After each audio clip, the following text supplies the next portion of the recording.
በከመ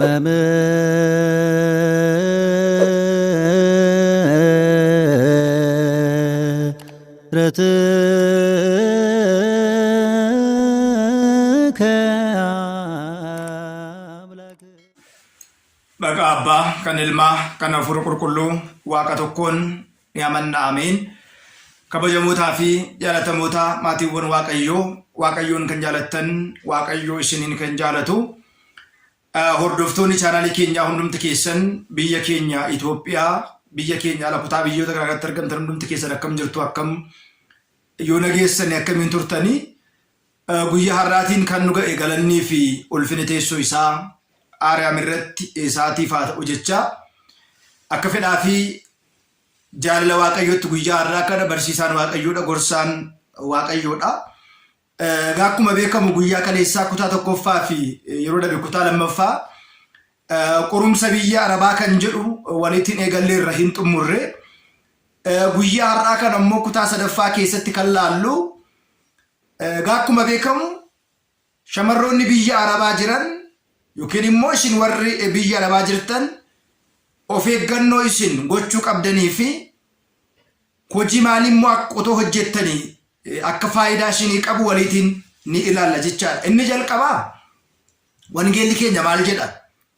Waa'ee hojii keessumaatii hojii bakka lamatti qoonnee ilaaluun barbaachisaa ta'a. Inni jalqabaa hojii foonii, hojii hafuuraati. Hojii foonii keessattis eebba argachuu dandeenya. Hojii hafuuraa keessattis immoo eebba argachuu dandeenya. Inni guddaan garuu hojii foon keenyaa, jiruu keenya kan biyya lafaa ilaallee kan lubbuu keenyaa dagachuu akka hin qabne. Keessumaatii Waaqayyoon nama isa jalqabaa Addaamiitiin erga uumeen booda lafa kabajaa, bakka kabajaa isa kaa'eera. Waan isa barbaachisu hundumaa Eden Gannat keessatti Waaqayyoon isaaf guuteera.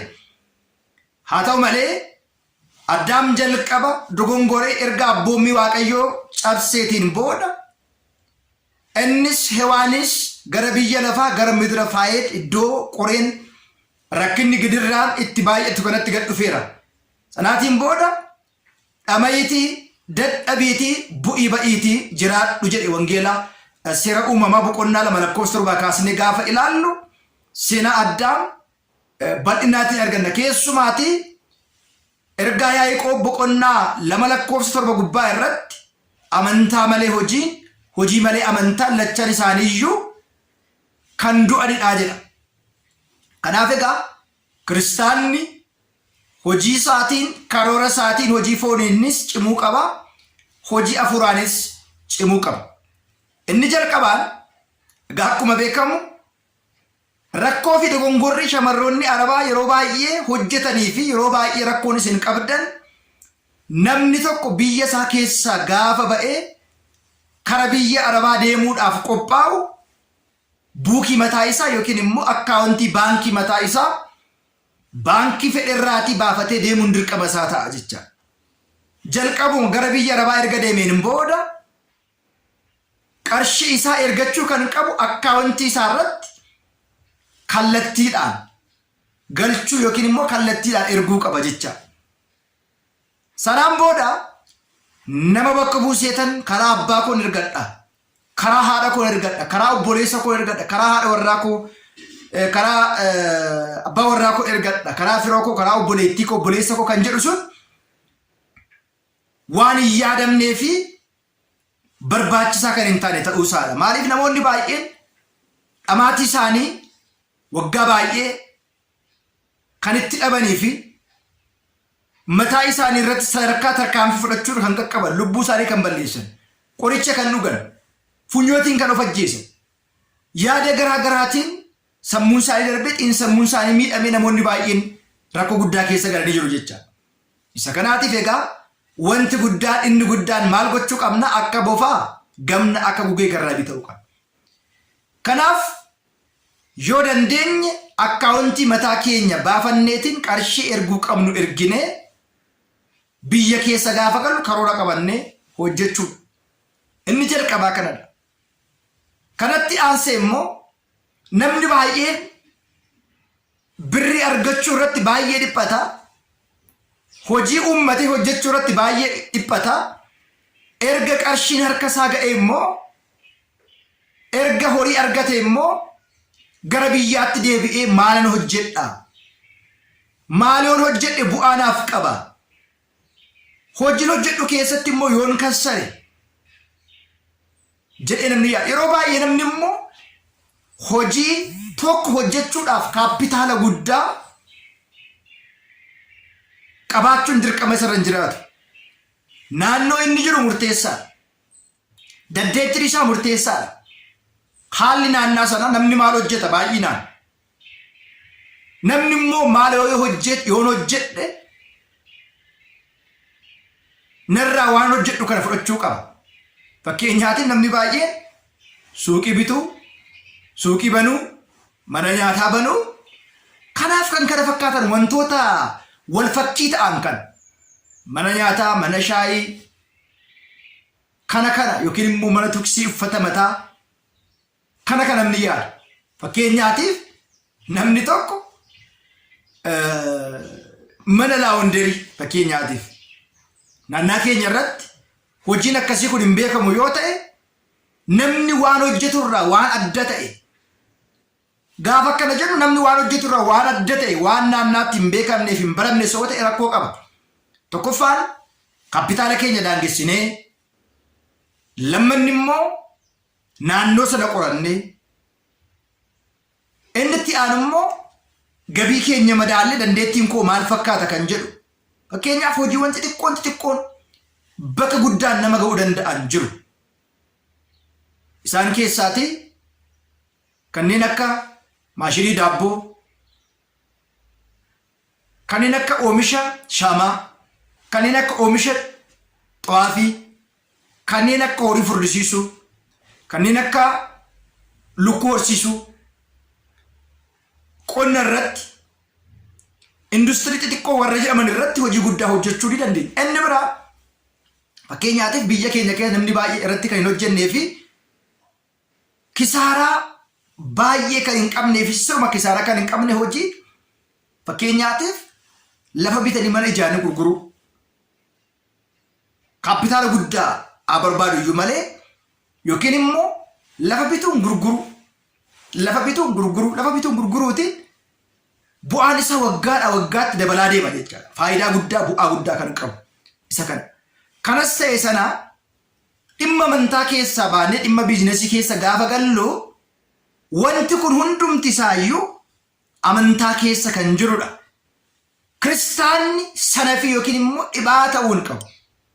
Kiristaanni hiyyeessa ta'uu hin qabu. Dadhabaa ta'uu hin qabu.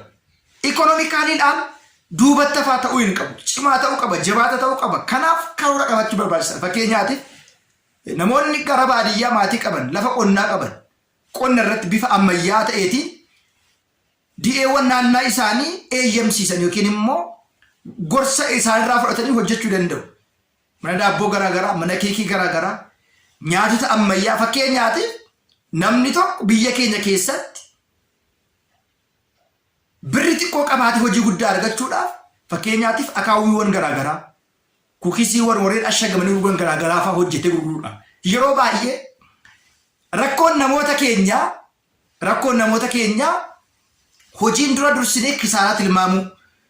Hojiin eegaluun dura rakkoo isaa dursinee yoon kassare hoo, birriin kun yoon harkaa dhume hoo, yoon irraa ka'uu dide hoo, namni yoon irraa bituu dide hoo jedhanii namoonni baay'een yaadu. Namoonni baay'een immoo qorannaa malee, qo'annaa gabaa malee hojiitti galanii suuqii bananii, suuqiin yeroo ammaa kana kisaaraa guddaadha. Suuqii namni hojjechuu qabu nama kaapitaala guddaa qabu. Keessumaa dorgomaa ta'uudhaaf nuti waan dandeenyuuf akka naannaa keenyatti waan dandeenyu waan xixiqqoo koorsiiwwan garaagaraa, tuksii mataa, uffata hodhaa, xiqsiiwwan garaagaraa, warshaa xiqqoo keessatti kan akka kuukis, kan akka akaayii, kan akka daabboo, warshaa daabboo, oomisha kopheewwanii, uffata hodhaawwan garaagarii warreen akkasirratti namni baay'ee hin hojjenne, namni baay'ees hin beeku. Akkuma isinitti hime lafa bitanii ijaaruun gurguruu irratti namni baay'een hojjeteera jennee gaafa namni baay'ee hin hojjenne. Egaa akkuma beekamu naannoo keenya fakkaannaa naannaa keenya suuqii banama yoo ta'e nutis suuqii banuu. suuqii shaqaxaa inni sun amma sa'aatii kana faashiniin sana darbeera. Inni biraan immoo sa'aatii kana biyya kam keessatti illee manni hin ijaarama, meeshaan ijaarsa hin barbaachisa. Yeroo baay'ee namni kaapitaalli isaa qarshii 200,000 qaba yoo ta'e 200,000 sanaatiin meeshaa bitee yoo kaa'e, meeshaa ijaarsa yoo bitee kaa'e kisaaraa tokko illee hin qabu jecha. Hojiiwwan akkasii hojjechuudhaan rakkoo isin quunnamuudhaaf keessumaa gara biyyaatti gaafa dhuftan immoo nama isin cinaa dhaabatee isin gargaaru, isinirraa waa faayidaa, isinirraa qarshii, isinirraa bu'aa argatu malee nama isin gargaarullee dhabuurraa kan ka'e abdii kutuudhaan ishee fidne yeroo dhufnu immoo arjooma baay'isuudhaan fira keenya hunduma gaafachuudhaan xiqqaa guddaa otoo hin jedhiin qarshii fidne sana hundumaa hirree harka duwwaa hafuuris waan jedhuudhaaf karoora qabaattanii hunda dursa dhama'iiti, dadhabiiti, bu'iiti, ba'iiti, hojjedhuuti, jiraadhu jedhamee addaam jalqabaatti kan himame balleessaa irraa kan ka'edha. Namni dhama'ee bu'ee ba'ee dafqee akka inni nyaatuuf Waaqayyo isa hin uumne. Haa ta'u malee garuu erga fedha keenyaan yaada keenyaan kun nutti dhufee jireenya mo'achuuf jabaa ta'uu, shamarree jabaa, dhiira jabaa, nama jabaa ta'anii amantaa keenyaanis Waaqayyoon kadhannee yaa Waaqayyo ani yaadeera. Ati harka koo eebbisi, hojii koo fiixaan naa baasi, naa milkeessi. Kana yaade kana ati na dandeessisi jennee namoota hin milkoofne keessatti nuti milkoofne waaqa keenya yoo qabanne hojii guddaatti argachuu dandeenya. Inni biraan qarshiin isin achi argattan sun baankii yoo ta'e birriin sun baastanii fixxu malee homaa hin dhadhu. Keessuma namoonni baay'een biyya keessatti gaafa dabartan galtan qarshii sana irratti wanti hojjetamu jira. Sammuu keessan irratti hafuurri maajii isin faana ergamu jira. Isin galtanii akka hojii hojjettanii gaa'ela keessan gaa'ela uummattanii tasgabbooftanii akka hin teenne kan isin taasisu hafuurri hamaan, hafuurri maajikiin, hafuurichi sheekiin isin faana ergama. Kana hundumaa ofirraa rukuttanii sabara cuuphattanii gaabbii galtanii amantaatti cimtanii hojii keessanis cimtuu yoo jaatan nama karoora qabdu, nama kaayyoo qabdu yoo taatan jireenya hundumaa mo'achuu fi injifachuu hin dandeessu. Kutaanii sadaffaa barnoota keenya qorumsa biyya Arabaa fi shamarroota biyya Arabaa fi qorumsa isaa kan jedhu bifa kanaatiin amma tokko gorsa amma tokko galaa isinii ta'a jedhee yaada. Wantoota biraa immoo gara fuulduraatti walitti hin barannaa kan nu barsiiseef kan nu gorse waaqa abboolii keenyaaf galanni haa ta'u nu haa turu.